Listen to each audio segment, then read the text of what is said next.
Kita mo to? Siya na ang most popular TikToker ngayon. At nako, daig niya na ang ibang artista sa kanyang kinikita. Siya si Esneer. Ngayon, siya na ang most in-demand endorser sa TikTok. Eto pa, gumagawa na rin siya ng sarili niyang YouTube series na ang gastos galing mismo sa kanyang bulsa. Ang kanyang budget, milyon-milyon. Kaya naman napapatanong na lang talaga ako, magkano kaya ang kinikita ni Esneer? Nako, siguradong mapapasana all ka na lang talaga. Siya si Esneer Jan Ranolio, or Esneer for short. 22 years old pa lamang siya. Pero kabisado niya ng kiliti ng bawat netizens dahil nakilala siya sa kanyang relatable Pinoy school experience na ina-upload niya sa kanyang TikTok. Paano ba namang hindi magba-viral ang kanyang mga video? Bawat content niya may tagos sa kilig at tawanan dahil sobrang nostalgic na school vibes ang kanyang atake. Dahil sobrang benta nga niya. Magkano kaya ang kinikita niya? Tara, alamin natin. Una, gaano nga ba siya kasikat?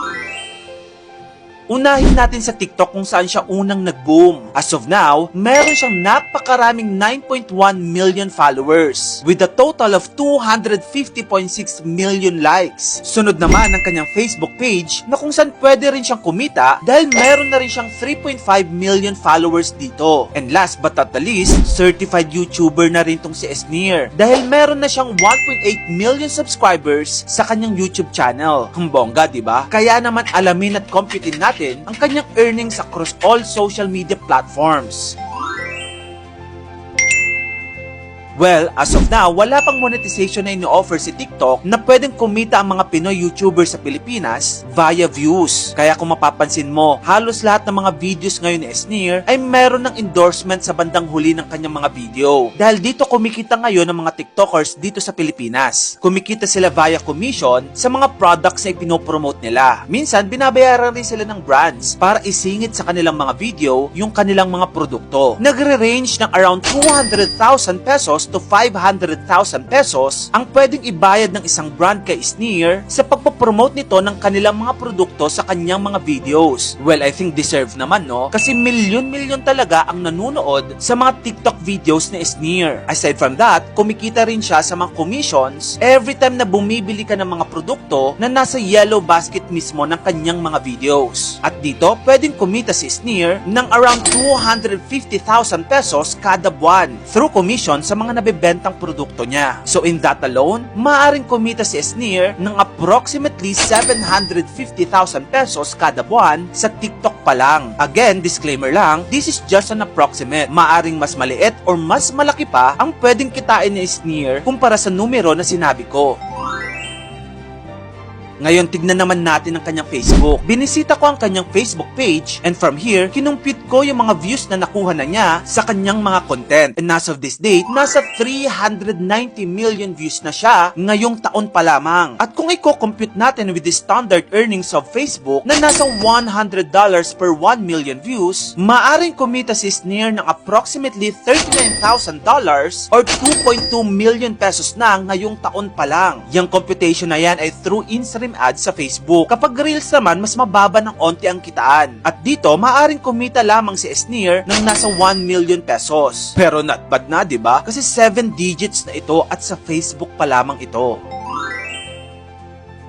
How about YouTube? Magkano kayang kinikita ni Esneer dito? Ayon sa Social Blade, si Esneer ay kumikita ng $15,200 per month or nasa tumataginting na 866,000 pesos. Imagine, almost 1 million na din ang kita niya sa YouTube. Yan ay ayon sa Social Blade. Pero isang fun fact lang din. Alam mo ba na kapag binisita mong YouTube channel ni Esneer, 5 videos pa lang ang kanyang ina-upload. Pero huwag mong maliitin ang 5 videos na ito. Kasi bawat video na ito ay sobrang effort ang pagkakagawa.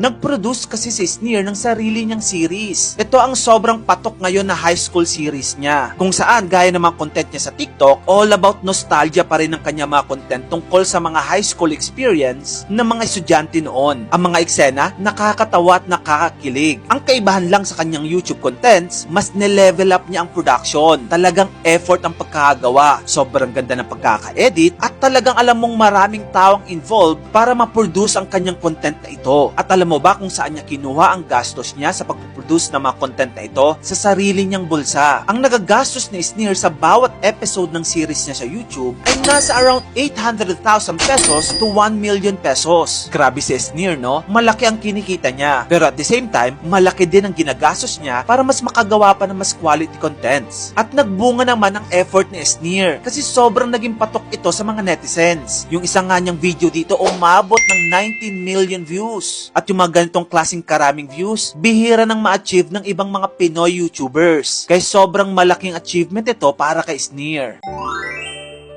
Hindi lang sa social media bumibida si Sneer dahil maski sa pag-acting talagang maibubuga siya. Nagsimula siya sa kanyang acting journey noong 2021 sa film na Love is Colorblind at simula noon naging consistent na siya all throughout this year. Dahil noong 2022 pa lang, nasa He's Into Her na siya. Noong 2023 naman, bumida rin siya sa Third World Romance at Shake, Rattle and Roll. Nako, panay pa rin ang blessings dahil may 2 upcoming projects pa siyang to be announced.